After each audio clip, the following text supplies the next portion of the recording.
नमस्कार। स्वागत है आप सभी का मेरे चैनल में। और चैनल पर नए आए हैं तो प्लीज़ चैनल को सब्सक्राइब और लाइक और कमेंट जरूर कीजिएगा। तो आज हम बात करते हैं खरमास के बारे में, जिसे हिंदी भाषा में लोंद का महीना भी कहा जाता है। आखिर यह खरमास होता क्या है और इसे क्यों अशुभ माना जाता है, और इस समय हमें क्या करना शुभ है और क्या नहीं करना चाहिए, इसी बारे में बात करेंगे। हिंदू धर्म में खरमास का लगभग महीना 30 दिनों का होता है और इस समय को बहुत ही शुभ मानते हैं और कोई अशुभ मानते हैं।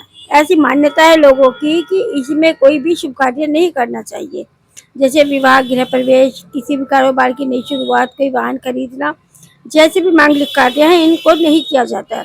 लेकिन इसे एक तरह से शुभ भी माना जाता है, क्योंकि इसमें हिंदू धर्म के अनुसार हम इस महीने में पूजा पाठ, दान, भक्ति, सेवा, इन सब के लिए बहुत अच्छा माना गया है। ये सब कार्य हम इस महीने में बहुत अच्छे से कर सकते हैं। ये जरूरी नहीं है कि ये महीना अशुभ है। कई लोग इस महीने को भगवान की भक्ति का और दान पुण्य का बहुत ही महत्व देते हैं, करने वाला महीना समझते हैं। और इसे क्यों मनाते हैं और ये कब है? ये है इस बार 2026 में 15 मई से लेके 17 जून को खत्म हो जाएगा खरमास। ठीक है। और ये इसका जो महत्व है कि ये क्यों मनाया जाता है, इसके बारे में कहा जाता है कि सूर्य भगवान जो है हमारे पृथ्वी को चक्कर लगाते रहते हैं अपने 7 घोड़ों पर लगातार। निरंतर चक्कर लगाते रहने के कारण उनके घोड़े थक गए थे, जिसके कारण उन्होंने विश्राम दिया। और उन्हें विश्राम देने के लिए उनके रथ में खर को जोड़ा गया। खर मतलब गधे और मास मतलब महीना। तो इसी दोनों को मिला के खर और मास दोनों को मिला के बनाइए खर मास। तो तब से ही ये जो है खर मास का महीना कहा जाने लगा। जिस समय में उन्होंने उन्हें विश्राम किया था, बैठ के अपने घोड़ों को विश्राम दिया था।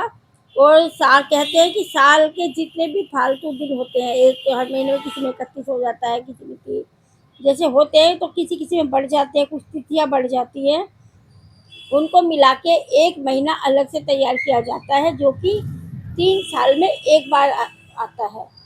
वही जो 3 साल में एक बार आता है, उसी महीने को लोंद का महीना या खरमास कहा जाता है। इसे पुरुषोत्तम मास भी कहते हैं।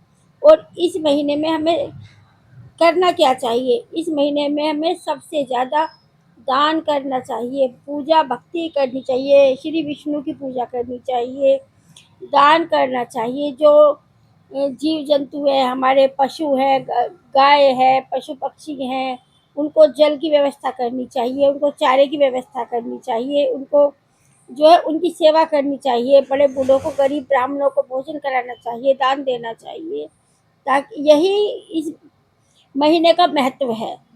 ठीक है। क्योंकि इसीलिए दान पुण्य के हिसाब से इसे सबसे उत्तम माना गया है। आपको चैनल पसंद आया, बात पसंद आई है तो प्लीज़ लाइक कीजिए, शेयर कीजिए, कमेंट कीजिएगा। Thank you for watching.